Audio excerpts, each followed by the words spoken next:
ఆ గర్భగుడిలో ఏ దేవుడు ఉన్నాడు అనేది ఇక్కడ పెద్ద ప్రశ్న. దేవదేవ అరుణ శివ పశుపతినాథ అరుణ శివ అక్షమాలధర అరుణ శివ. ఎస్, అక్కడ శివుడు, మధ్యలో అనంత పద్మనాభ స్వామి, ఈ లోపల వేణుగోపాల స్వామి. అరుణాచల శివ కరుణ శివ అరుణాచల శ్రీ కరుణ శివ అరుణాచల శివ కరుణ. చాలా పురాతనమైనది స్వయంభూ లింగం ఇది. కైవల్యదాయ అరుణ శివ శశిధర మకుట అరుణ శివ. ఎంతో మంది మునులు, ఋషులు ఎన్నో కాలాల నుంచి ఇక్కడికి వచ్చి శివుడిని దర్శించుకుంటున్నారు.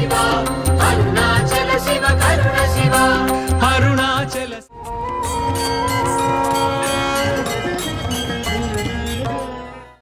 అరుణాచల శివ కరుణ శివ అరుణ శివ కరుణ శివ అరుణాచల శివ కరుణ శివ అరుణాచల. నమస్తే, సుమన్ టీవీ ప్రేక్షకులకి వందేళ్ల ఆలయం సనాతన వైభవానికి స్వాగతం. Sponsored by Sharma gold company. Suman టీవీలో మీ పర్సనల్ అండ్ బిజినెస్ ప్రమోషన్స్ కోసం కింది నెంబర్కి కాంటాక్ట్ చేయండి. మరి ఈ రోజు మేము చాలా చాలా చాలా దూరమే వచ్చినాం, కానీ చాలా ఓల్డ్ టెంపుల్ ఇది. వందేళ్ల ఆలయం అని చెప్పినా కానీ ఎందుకో వన్స్ ఒప్పుకుంటలేదు, ఎందుకంటే ఇది వేల ఏళ్ళ ఆలయం. ఎస్, అంతటి పాత ఆలయానికి వచ్చినాం. చాలా గొప్ప చరిత్ర ఈ గుడికి ఉంది. మరి ఈ గుడి చూపిస్తా, ఆ దేవుడి వైభవాన్ని చూపిస్తా. అస్సలు ఆ దేవుడి దగ్గరికి ఎంతమంది వస్తున్నారు తెలుసా? రండి.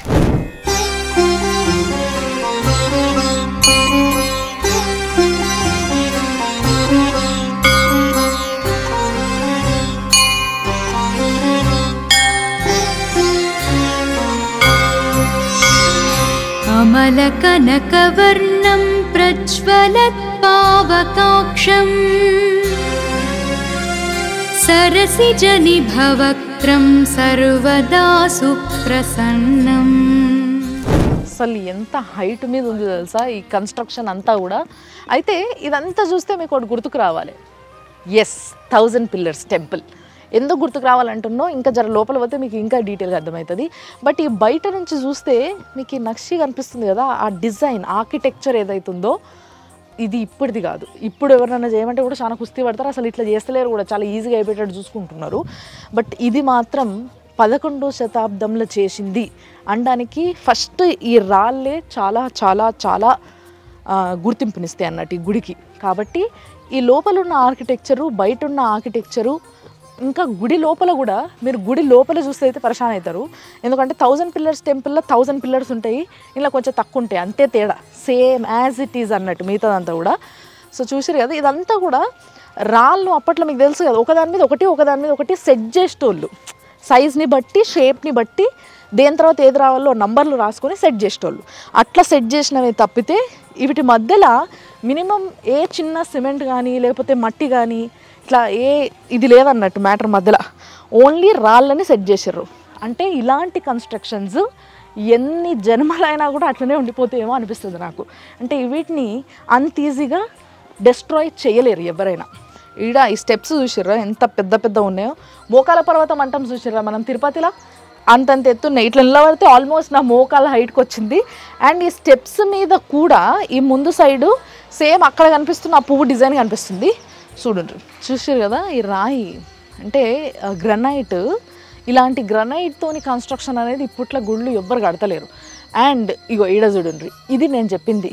కాకతీయులు అప్పట్లో ఇట్లా రాళ్ళ పైన అద్భుతమైన నక్షీలు చెక్కించి మరీ వాటిని సెట్ చేయించేటోళ్ళు. సో దట్ మన ఇండియన్ కల్చర్, మన ఏవైతే దేవాలయాలు ఉన్నాయో వాటి స్పెషాలిటీయే ఇవి. చూసినరా, రాళ్ళకు మధ్య ఎక్కడ కూడా ఏం ఫీలింగ్ లేదు, జస్ట్ సెట్టింగ్ అన్నట్టు ఇదంతా కూడా. ఒకసారి ఇదంతా తీసేస్తే మళ్ళీ సెట్ చేయాలంటే కూడా ఆ నంబర్లను బేస్ చేసుకొని సెట్ చేసుకోవడమే తప్పితే ఇంకా రాదు. లేదంటే ఏదో మంచి ఇట్లా సానపీటలాగా ఉన్నది. సో గుడికి ముందు అంటే మెయిన్ గర్భాలయానికి ముందు ఇలాంటి ఒక మంచి కన్స్ట్రక్షన్ ఉంది. చూసినారు కదా, ఇది బయట నుంచి చూపిస్తున్నాను నేను చుట్టూ తిరిగి. లోపల సైడు అంటే లోపల కూడా అసలు చాలా బాగుంది ఆర్కిటెక్చర్.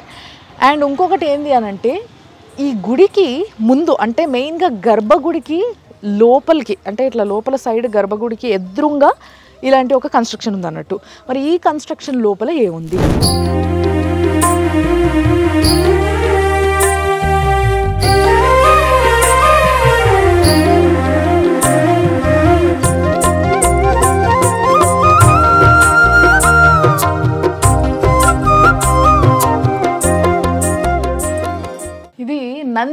మండపం అంట.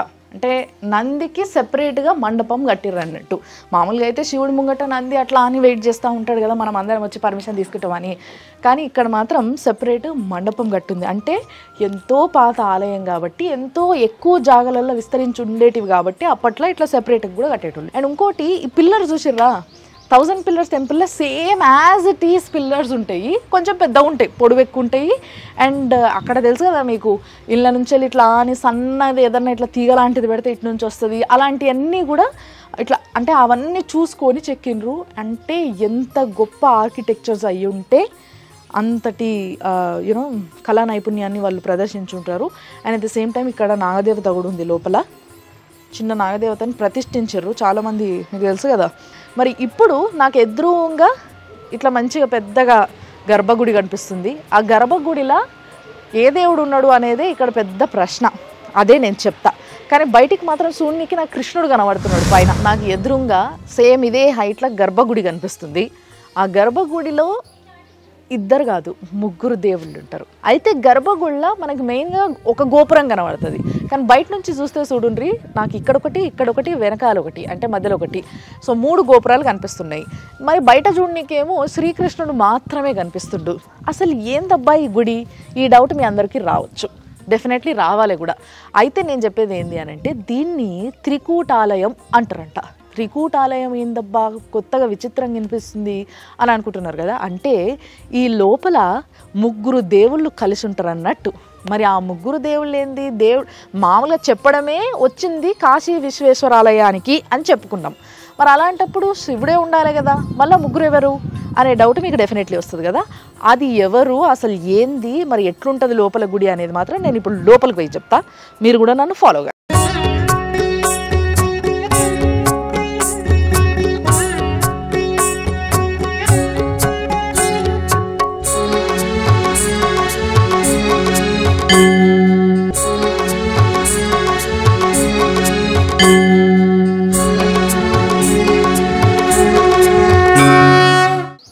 ఓహోహో, అసలు అద్భుతంగా ఉన్నది ఆ గుడి, మామూలుగా లేదు.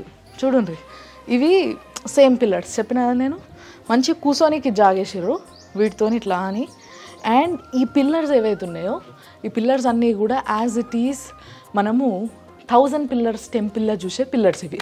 చూసారు కదా, ఇట్లా మంచిగా ఈ ఆర్కిటెక్చరు కాకతీయుల కాలం నాటిది అని చెప్పడానికి సేమ్ పిల్లర్స్ యాజ్ ఇట్ ఈస్గా ఉండడం అనేది కూడా ఒక ప్రూఫ్ అన్నట్టు.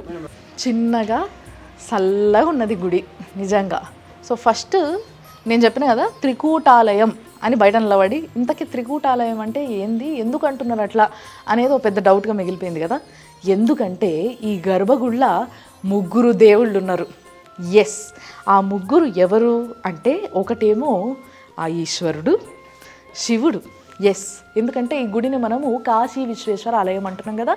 సో శివుడి గుడి మాత్రమే అని మీరు అనుకొని ఉంటారు, కానీ శివుడితో పాటు ఇక్కడ అనంత పద్మనాభ స్వామి కూడా ఉన్నారు అండ్ వేణుగోపాల స్వామి కూడా ఉన్నారు.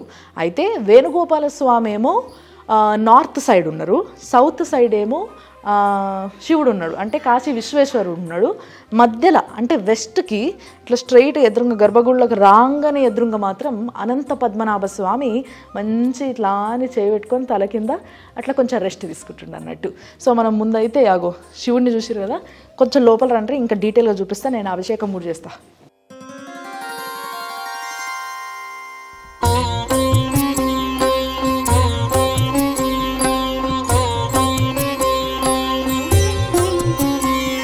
पशूनां पतिं पापनाशं परेशं गजेन्द्रस्य कृत्तिं वसानां वरेण्यं जटाजूटमध्ये स्फुरत्काङ्गवारिं महादेवमेकं स्मरामि स्मरामि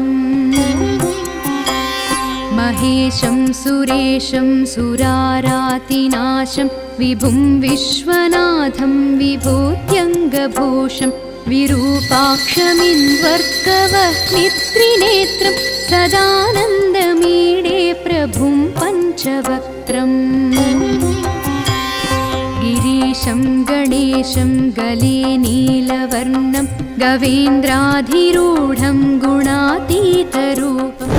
సో ఇప్పుడు మనం చూస్తున్న ఈ శివాలయంలో ఈ శివుడు స్వయంభూ. ఫస్ట్ మీకు చెప్పాల్సిన ముచ్చట ఏంటంటే స్వయంభూ. రెండోది ఏంటంటే ఒక 2-3 పెద్దలు చెప్పినప్పుడు నేను బాగా విన్న ముచ్చట ఏంటిదో తెలుసా? ఇప్పుడు శివుడి పైన మీకు ఆ మధ్యలో ఒక సింబల్ కనిపిస్తుందా ఇట్లా, దాన్ని బ్రహ్మసూత్రం అంటారు. బ్రహ్మసూత్రం అంటారు. సో ఇట్లా బ్రహ్మసూత్రం ఉన్న లింగాలని దర్శించుకుంటే అసలు ఇక మన జన్మ పావనం అయిపోయినట్టే నిజంగా చెప్పాలంటే. అంటే ఎంతో అదృష్టం ఉంటేనే, ఎన్నో జన్మల పుణ్యం చేసుకుంటే తప్పితే ఇలాంటి ఒక శివుడిని దర్శించుకునే భాగ్యము మనకి కలగదు. సో మీకు అందరికి ఇంకో ముచ్చట కూడా నేను ఎప్పుడు చెప్తా ఉంటా, శివుడి తానికి పోయినప్పుడు తల అనిచ్చి అయ్యా శివ నువ్వే దిక్కు అనుకుంటే సర్వ పాపాలను సర్వనాశనం చేసి మన బతుకుని ఒక గాడిలో పెడతాడు అన్నట్టు. కాబట్టి నేను కూడా సో ఇక్కడ ఈ శివయ్యకు నిత్యం అభిషేకం జరుగుతుందంట. అండ్ సోమవారం పూట వచ్చినట్టయితే పొద్దున్నే అన్నాభిషేకం కూడా చేస్తారంట. అన్నంతో ఈ స్వామికి అభిషేకం చేస్తారట సోమవారం పూట. మిగతా అన్ని రోజులు మాత్రం మామూలుగా పాలు, పెరుగు, నెయ్యి ఇవన్నీ పంచామృతంతో చేస్తాం కదా మనం అభిషేకము. సో అట్లా అభిషేకం చేస్తారంట. చాలా పురాతనమైనది స్వయంభూ లింగం ఇది. ఈ లింగాన్ని తాకితే చాలు మన బాడీలో ఉన్న సర్వ రోగాలు పటాపంచలు కావాల్సిందే. సో ఇవాళ నాకు ఆ అదృష్టం ఎంతో ఉంది. మీరు కూడా ఈ అదృష్టాన్ని కావాలనుకుంటే మీరు తప్పకుండా ఈ గుడికి రండి. కాశీ విశ్వేశ్వర ఆలయం ఇది ఉన్నది సంగారెడ్డిలా. సో త్రిమూర్తులల్లా శివుడిని దర్శించుకున్నాం కదా. సో కాశీ విశ్వేశ్వరుడు. ఇప్పుడు ఈ గర్భగుళ్ళ పక్కకి ఇది లోపల సరస్వతీదేవి. చాలామంది పిల్లలు ఇక్కడికి వచ్చి మొక్కొని పోతారు అన్నట్టు ఇటు ఎగ్జామ్స్ ఉన్నప్పుడు. ఇప్పుడు ఎగ్జామ్స్ కాలం నడుస్తుంది కదా. సో సరస్వతీదేవి అన్నట్టు.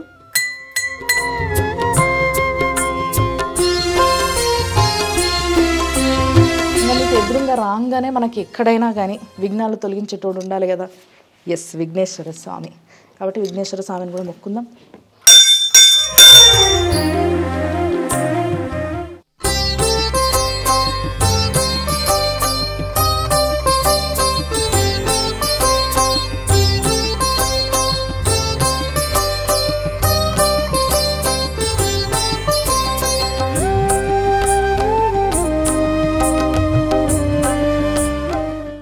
సో ఇప్పుడు ఈ గుడిలో వెస్ట్ వైపు ఉన్నది అనంత పద్మనాభ స్వామి.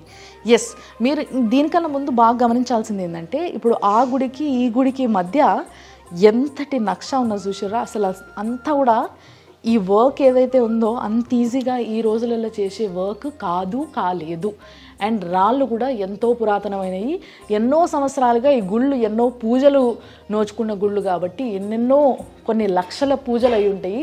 సో వాటికి ఆధారంగా ఈ రాళ్ళన్నీ కూడా రంగు మారిపోయినాయి. సో మెల్లమెల్లగా పాతగా అయిపోయి కొంచెం ధూపాలు, దీపాలు వీటన్నిటికీ కూడా ఈ రాళ్ళు రంగు మారుతాయి కదా, అట్లా రంగు మారినాయి. అండ్ ప్రతి డీటెయిల్ కూడా చాలా చాలా చాలా బాగుంది. చిన్న చిన్న డీటెయిలింగు ఇంకో ఈ పిల్లర్ పైన చూపిస్తే చూడండి. ఈ చిన్న చిన్న డీటెయిలింగ్ ఈ గొలుసులాగా ఇంత బాగుంది చూడండి. అంటే దేని మీద ఏది సెట్ చేస్తే ఒక అందం అనేది వస్తుంది పిల్లర్కో. బాగా తెలిసిన నైపుణ్యుడు ఒక ఆయన చేసిన పని అన్నట్టు ఇది. ఎస్, ఇప్పుడు నేను గర్భగుళ్ళకు పోతున్నా. సో ఇక్కడ కూడా గర్భగుళ్ళ ఇక్కడ శివుడు ఉన్నాడు, శివయ్య, మళ్ళీ ఒక నందీశ్వరుడు ఉన్నాడు. తర్వాత వెనకాల ఆ రాయి చూసిరా, వెనకాల ఉన్న రాయి ఏదో నిన్న మొన్నటిది అన్నట్టుగా అయితే డెఫినెట్లీ లేదు, రైట్? సో ఎంతో పాతదైన ఈ గుళ్ళ ఇక్కడ ముందు అంటే బేసిక్గా మనము శివుడు విష్ణుమూర్తి ఇట్లా పక్కపక్కన కలిసి ఉండడం అనేది అంతో ఎంతో చూసి ఉంటాం. కానీ ఒకటే గర్భగుడి లోపల శివయ్య, అనంత పద్మనాభ స్వామి ఇద్దరూ కలిసి ఉండడం అనేది నాకు తెలిసి అయితే ఈ గుళ్ళనే చూడొచ్చు. కింద ఇట్లా శివలింగం ఉన్నది, నందీశ్వరుడు ఉన్నాడు, వెనకాల మొత్తం ఈ లోకాన్ని నడిపే అసలు మూల కారణమైన అనంత పద్మనాభ స్వామి విష్ణుమూర్తి. ఎస్, కాబట్టి ఇట్లా తల కింద చేయబెట్టుకొని కాళ్ళు జాపుకొని ఆ లక్ష్మీదేవి పాదాల దగ్గర కూర్చొని ఆ దేవుడి కాళ్ళు నొక్కుతూ ఉంటుంది కదా. సో ఆ పొజిషన్లో ఇక్కడ ఆ దేవుడు ఉన్నాడు అన్నట్టు. అండ్ ఆయనకి చిన్న వస్త్రాలు కూడా వేయడం జరిగింది. అండ్ ఎన్నో రోజులుగా పూజలు జరుగుతున్నాయి. అట్ ది సేమ్ టైం ఈ గర్భగుళ్ళ కూడా లోపల కానీ బయట కానీ లోపలంతా కూడా ఇట్లా ఎట్లా అంటే ఇట్లా క్రాస్ ఇట్లా డైమండ్ షేప్లా, అంటే ఇట్లా ఈ షేప్లో ఇట్లా డైమండ్ షేప్లో మొత్తం రాళ్ళన్నీ పేర్చి ఉన్నాయి అన్నట్టు లోపల వరకు. సో బేసిక్గా నాకైతే తెలియదు, కానీ కొంతమంది అంటూ ఉంటారు ఏంది అని అంటే, ఎక్కడైతే ఏ ఊర్లో అయితే అనంత పద్మనాభ స్వామి గుడి ఉంటుందో, అంటే అనంత పద్మనాభ స్వామిది పాత విగ్రహాలు దొరుకుతాయో అక్కడ గనులుంటాయి, నిధులుంటాయి అలా అంటూ ఉంటారు. మరి ఏమో ఈ ఊరు కూడా అదృష్టవంతులే ఉండొచ్చు.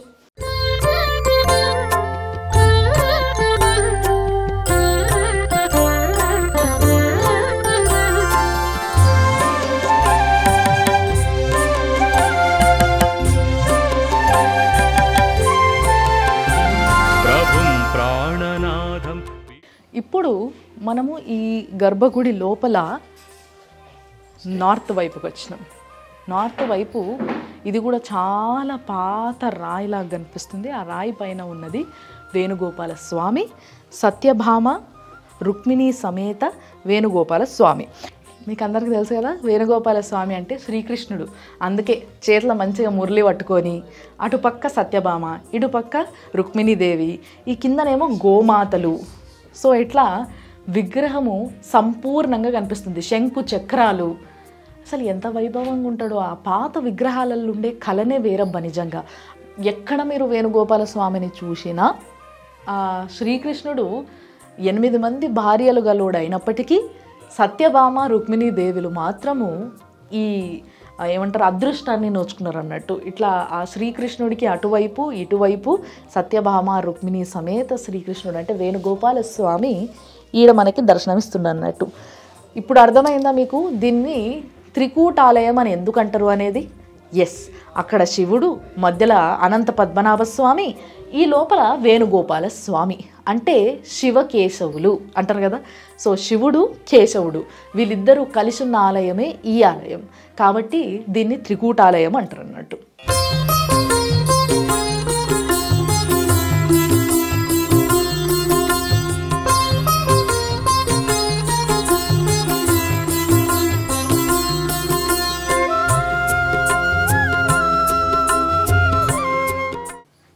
సో ఈ లోపలికి ఈ మధ్యలోకి వచ్చిన తర్వాత నాకు యాదొచ్చింది ఏంటంటే, ఇందాక పంతులు గారు అంటుండే ఇక్కడ నాగంపాము తిరుగుతుంది అంట ఈ గుళ్ళ.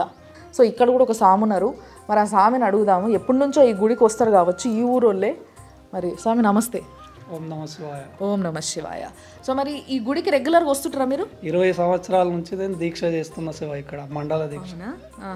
నాకు అనుభవం. ఇక్కడ నాగశేషుడు తిరుగుతుంటాడు. ఏ టైంలో వస్తుందో తెలియదు. ఆ లింగం పైకి వచ్చి ఇట్లా పడిగ ఇప్పి ఆశీర్వాదం ఇస్తాడు.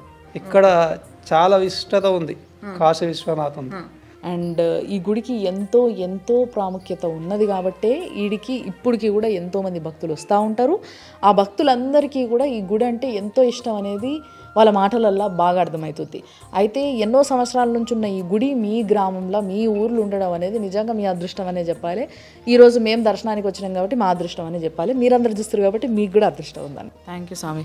Thank you. సో చూసిరు కదా, ఈడ చాలామంది నాగదేవత ఈ ఆలయానికి అంటే రక్షకులుగా తిరుగుతూ ఉంటుంది. అందుకే మాకు అప్పుడప్పుడు కనిపిస్తూ ఉంటుంది అని కూడా చెప్తా ఉన్నారు. అయితే ఈ ఆలయాన్ని నిర్మించింది ఎవరు అని అంటే కాకతీయులు అనేసి చెప్పుకున్నాం కదా. సో కాకతీయుల్లో ఎవరు అనే డీటెయిలింగ్ కూడా నేను చెప్తాను మీకు. సో ప్రతాపరుద్రుడి దగ్గర ఎవరైతే సేనాధిపతులు ఉంటారో ఆ సేనాధిపతులకి శిష్యుడు ఉండేటోరట. ఆయన పేరు ఒంటిమిట్ట ఓబిలయ్య. సో ఈ ఒంటిమిట్ట ఓబులయ్య వంటి చెయ్యితోని నిర్మించిన ఆలయమే ఈ కాశీ విశ్వేశ్వరుడి ఆలయం అన్నట్టు. సో ఈ ఆలయాన్ని ఆయన నిర్మించినప్పుడు అంటే ఎంతో ప్రేమతో నిర్మించిండు, ఎంతో భక్తితోని నిర్మించిండు. And at the same time ఆయన ఏమని చెప్పిండంట అంటే, చరిత్ర చెప్తున్న మాటలు ఏంది అని అంటే, ఇందాక మనము లోపలికి వచ్చేటప్పుడు ఆ ఎదురుగా నందీశ్వరుడి మండపంలో నందిని చూసి వచ్చినాం కదా, పర్మిషన్ తీసుకొని వచ్చినాం కదా. సో ఆ నందిలా నా ప్రాణం ఉంటుంది, ఆ నంది ఎప్పుడైతే పగులుతుందో ఆ రోజే నా ప్రాణం పోయినట్టు అని చెప్పేసి ఆ ఓబులయ్య చెప్పిన మాటలట ఇవి. సో ఇది కూడా చరిత్ర చెప్తున్నదే. అంత గొప్ప గుడి ఇది, అంతటి చరిత్ర కలిగిన గుడి ఇది. మరి దీన్ని కాశీ విశ్వేశ్వరాలయం అని ఎందుకు అంటున్నారు? ఇంకోవైపు ఏమో త్రికూటాలయం అంటున్నారు. అసలు ఏంది ఇది అనే డౌట్ రావచ్చు. అయితే కాశీ విశ్వేశ్వరాలయం అని అనడానికి ముఖ్య కారణం ఏంది అని అంటే ఇక్కడ బయట ఒక గుండం ఉన్నది. అది చూస్తే దాని లోపల కూడా మొత్తం ఆ కన్స్ట్రక్షన్, ఆ మెట్లు అదంతా చూస్తే కూడా మీకు అర్థమైపోతుంది ఎంత పాతదో. అక్కడికంట కింది నుంచి ఒక దారి ఉందంట. ఆ దారి ఎక్కడి నుంచి వస్తుంది అని అంటే కాశీ నుంచి గంగా జలము ఇక్కడికి వచ్చే దారి అట. అందుకే ఈ గుడి ఆ కాశీ నుంచి వచ్చే నీళ్ళ కొనాకి కట్టినరు కాబట్టి దీన్ని కాశీ విశ్వేశ్వరాలయము అని అంటున్నారు. సో కాశీ విశ్వనాథ ఆలయంతో పాటు దీన్ని త్రికూటాలయం అని ఎందుకు అంటున్నారు అని అంటే గర్భగుళ్ళ ఆ కాశీ విశ్వేశ్వరుడు వెలిసిన విధంగానే అనంత పద్మనాభ స్వామి, వేణుగోపాల స్వామి కూడా వెలిసిండ్రు కాబట్టి త్రికూటాలయం అంటున్నారు. శివకేశవులు కలుసున్న ఈ గుడి ఎంతో మహిమ గలది. ఎంతో మంది భక్తులు ఇడికి వచ్చి మొక్కుకుంటారు.